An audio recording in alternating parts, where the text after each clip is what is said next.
반갑습니다. 타임 레버리지. 시간을 들여 막대한 시기로 치환한다.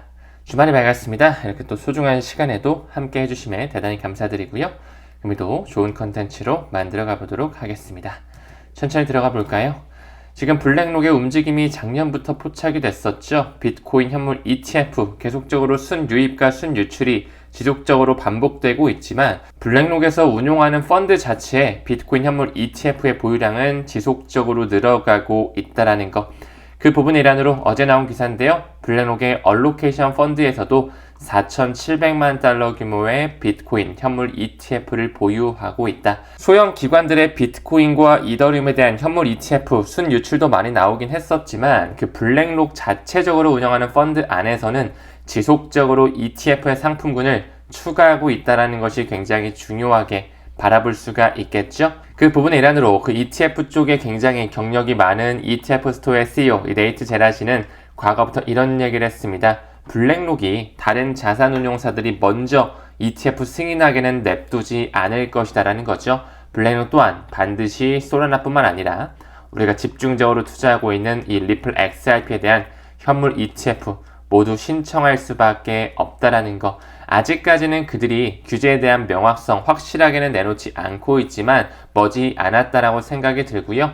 올해 상반기 안에 이 블랙록에 신청하는 시기와 함께 좀 상승하는 모멘텀을 여유롭게 기다리자 늘 강조드리고 있습니다. 이제 폴 애킨스 차기 SEC 위원장이죠. 인준 청문회 잘 마무리가 됐고요. 이제는 취임만을 앞두고 있습니다. 그가 이 인준 청문회에서 디지털 자산 규제 이제 원칙 기반으로 재정립할 것이다. 지난 4년간 게리 겐슬러가 했던 것과는 다른 방향성을 제시하고 있는 것이죠. 지금까지 게리 겐슬러는 재임을 하면서 가상자산 산업 전반에 걸친 굉장히 비판적이고 대부분의 암호화폐를 증권으로 간주하면서 우리 개인 투자자들을 매우 힘들게 했는데요. 이 애킨스는 이를 명확히 선긋는 모습을 보여주면서 이제는 규제의 명확성이 올 것이다 라고 강력하게 말하고 있습니다. 또한 SEC가 크립토닷컴뿐만 아니라 컨센시스, 크라켄, 컴벌랜드 이제 소송을 공식적으로 취하하고 있다라는 거. 리플과 SEC의 소송 역시 온전하게 합의로 끝날 수 있는 가능성 충분히 열려 있다라고 바라보고 있습니다. 지금 이 게리 겐슬러는 SEC를 떠나고 어디 갔나 봤더니만 다시 이 MIT 경영대학원 교수로 복귀를 했거든요. 다시 한번 금융기술과 AI 연구에 집중하고 있다라는 거. 사실 리플과 SEC의 소송 자체가 짜여진 각본이라는 것을 그들의 이력들, 과거의 SEC 위원장들의 행적들만 보더라도 충분히 알 수가 있죠. 이 게리 겐슬러가 2021년에 SEC 위원장 달기 전에 역시나 MIT 슬론 경영대학원 교수였는데요. 그때 당시 게리 겐슬러는 굉장히 블록체인, 이 암호화폐 생태계의 옹호적인 인물이었습니다. 2018년에 게리 겐슬러가 한 말인데요. 나는 낙관론자이다 라고 말하면서 이 블록체인 기술이 성공하기를 원한다.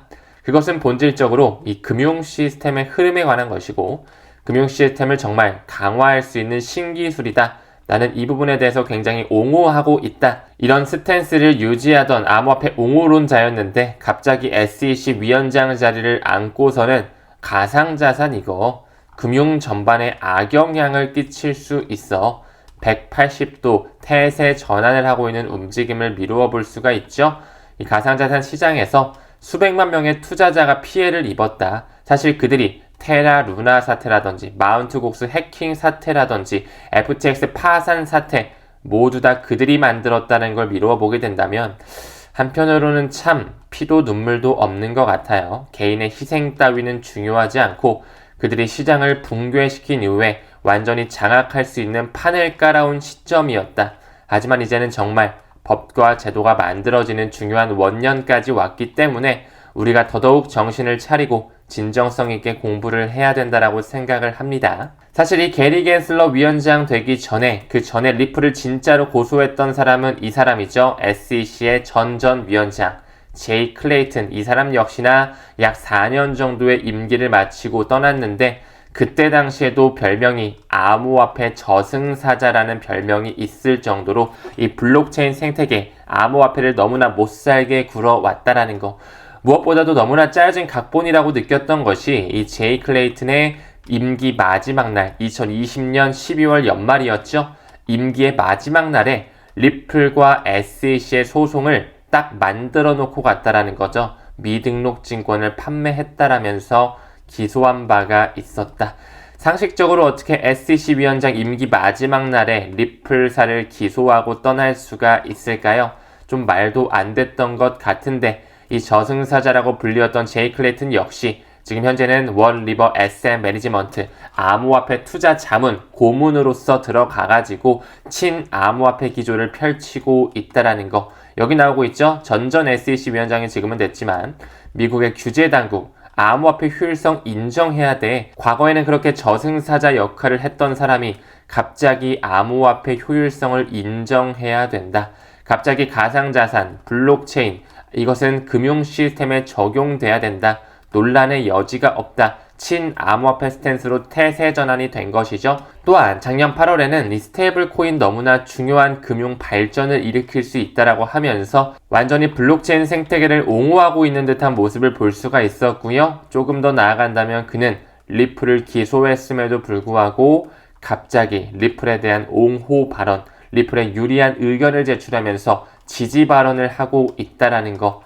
말도 안 되는 그들의 스탠스를 볼 수가 있습니다. 이 제이 클레이튼이 SEC 위원장이었을 때는 비트코인도 증권이라고도 관주하면서 ETF 이거 말도 안 된다. 퇴짜를 놓긴 했거든요. 근데 갑자기 비트코인 신탁을 출시하는 움직임도 보여지고 있고 그러면서 비트코인 현물 ETF 승인은 필연적이다라고 말한 바 있다라는 거 아마 여러분들도 충분히 느껴지실 것 같습니다. 제이 클레이튼이든 게리 갠슬러든 짜여진 각본 안에 들어온 시나리오의 주연 역할을 맡고 있다라는 거. 리플의 CEO가 말하는 것처럼 미국의 SEC 위원장들, 제이 클레이튼이든 게리 갠슬러든 매우 모순적인 모습을 보이고 있는 것이죠. 많은 분들께서는 리플이 이미 많이 올랐다. 그리고 개인 투자자들이 XRP를 많이 가지고 있기 때문에 가격이 안 오를 것이다.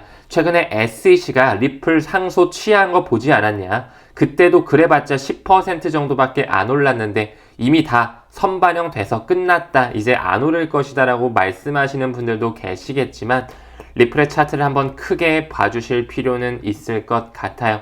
2017년, 18년도의 패턴 그때보다 비트와 이더는 현저히 높은 가격에 위치하고 있지만 리플 XRP 같은 경우는 아직도 그곳에 못 미치는 가격 굉장히 눌려있다, 저평가돼 있다라는 것이죠.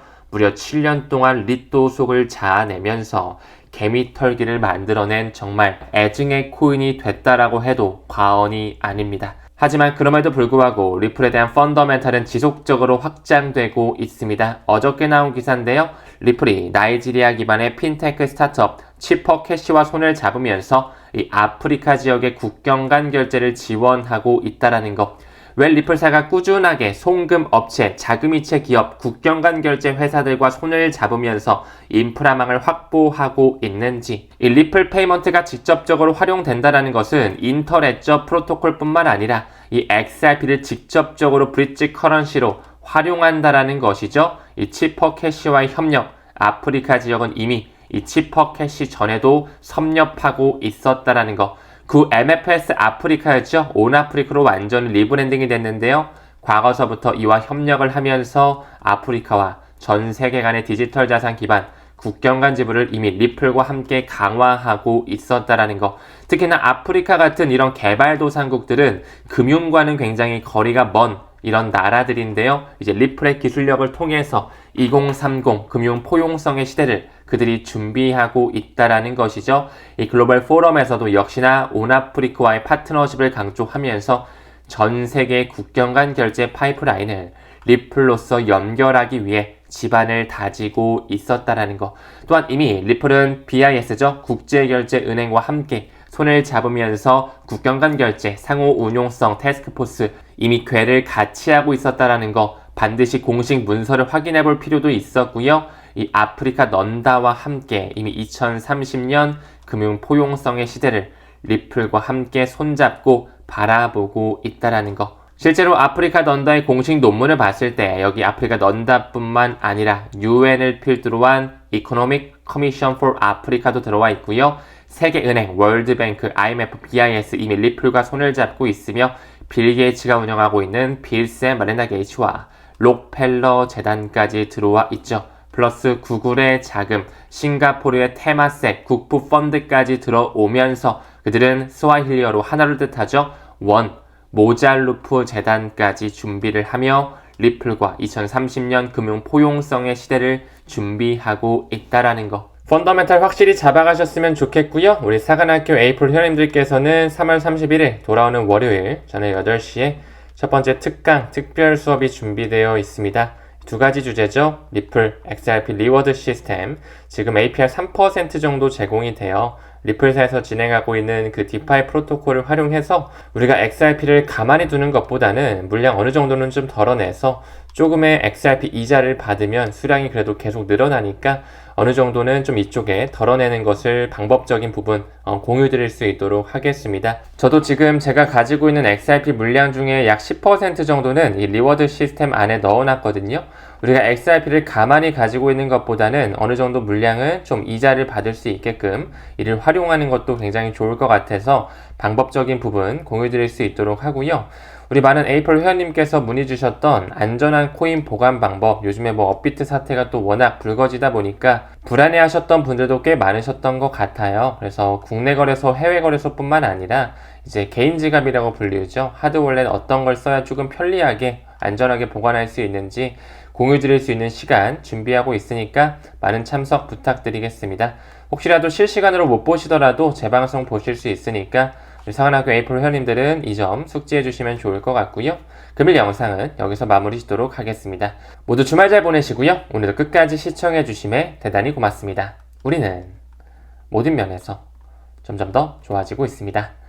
감사합니다. 성투합시다.